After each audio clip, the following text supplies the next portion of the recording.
Ragazzi, pensate che sia l'anno buono per vendere la vostra e-bike? Beh, parliamone in questo video.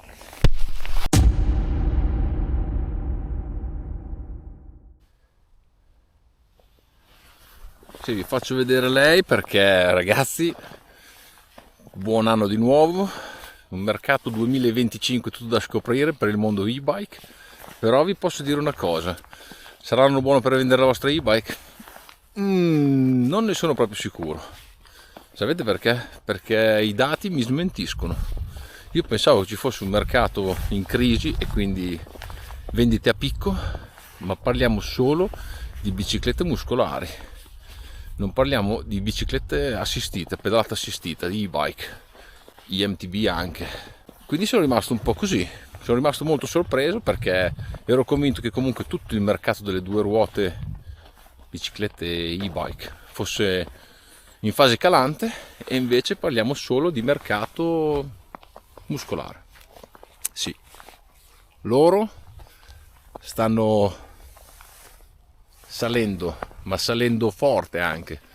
Se pensiamo che il 2017 si quantificava un 1% del mercato delle biciclette con il motore, si prevede che fino al 2030 o poco oltre il mercato sarà un 50-50. Sapete di cosa stiamo parlando? Un mercato incredibile. E quest'anno, 2024, è stato un anno dove l'e-bike è stata venduta ancora parecchio. Ma se aumentano le vendite, hanno bisogno i costruttori di calare drasticamente i prezzi? Quindi, secondo voi la risposta qual è?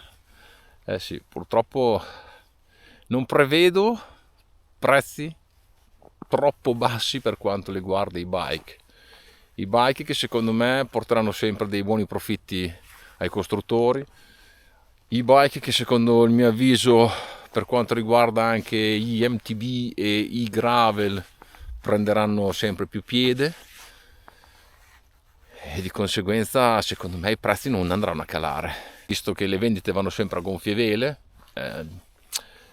Ne continueranno a vendere a prezzi elevati. Ho visto anche i nuovi modelli da alcuni rivenditori e sì, hanno alcuni prezzi davvero eclatanti, cioè, non so la gente come fa a comprare. Il problema è anche quello, perché poi la gente li compra e se non li compra perché non ha i soldi subito, la gente fa dei finanziamenti.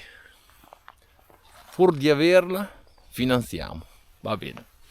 Una volta mi insegnavano che si compra quando si ha, ma vabbè, non siamo tutti uguali.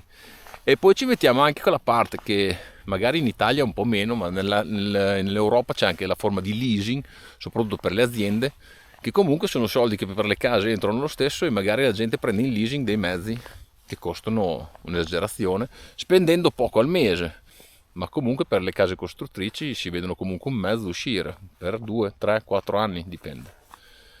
E quindi le mie previsioni sono che comunque il mercato non sarà troppo buon mercato, secondo me i prezzi continueranno a salire. È chiaro, è un mercato di bike trainato molto da persone anziane, trainate molto da quelle city bike, ma come vedete quando andate in montagna il noleggio IMTB è veramente un business elevatissimo. Secondo me con gli anni è sempre di più. Come vi ho detto anche negli scorsi video, la IMTB purtroppo per alcuni che credono che la mountain bike sarà il futuro e continuerà a essere il futuro, secondo me la IMTB sarà il futuro, non c'è ombra di dubbio. A me dispiace, ma con la semplicità, con il fatto che non hai bisogno di tutto questo allenamento, la gente secondo me ne comprerà sempre e sempre di più. Perché io poi mi chiedo, il mercato dell'usato nella IMTB ha davvero senso? Contate che una IMTB ha comunque il problema della batteria, ha il problema del motore e quindi una IMTB che magari è fuori garanzia, finché nessuno fa le IMTB ricondizionate, insomma è un acquisto che potrebbe essere anche pericoloso per le vostre tasche. Parliamo sempre di circa 1.500-2.000 euro, una batteria più motore a seconda di cosa si rompe, poi è chiaro, speriamo che non si rompono tutti e due, però è sempre un punto di domanda.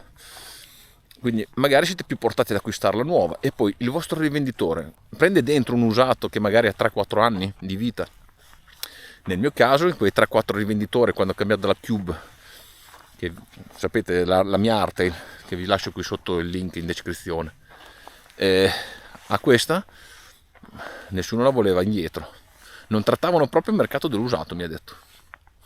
Sì, cominciano a venire fuori adesso i siti che acquistano l'usato, ma comunque quando voi vendete a quei siti lì dovete mettere in conto che il prezzo è veramente basso, o se non avete la fortuna di trovare un privato. Quindi tra virgolette è un mercato che l'usato non è troppo facile ancora, magari lo verrà col tempo, però il mercato del nuovo è in salita, ma in salita nel senso che tiene forte, si continua le vendite e quindi non ha assolutamente nessun senso per le case costruttrici ridurre i prezzi, e quindi cercate magari di guardare i periodi invernali, magari trovate delle ottime offerte però di biciclette dell'anno prima. Le nuove comunque vi assicuro che hanno dei prezzi ancora fuori di testa. Niente ragazzi, breve video, spero che se dovete cambiare l'e-bike prendete questi ultimi mesi un po' al balzo, se no è meglio aspettare almeno l'autunno prossimo secondo me. Ciao ragazzi, ci vediamo al prossimo video.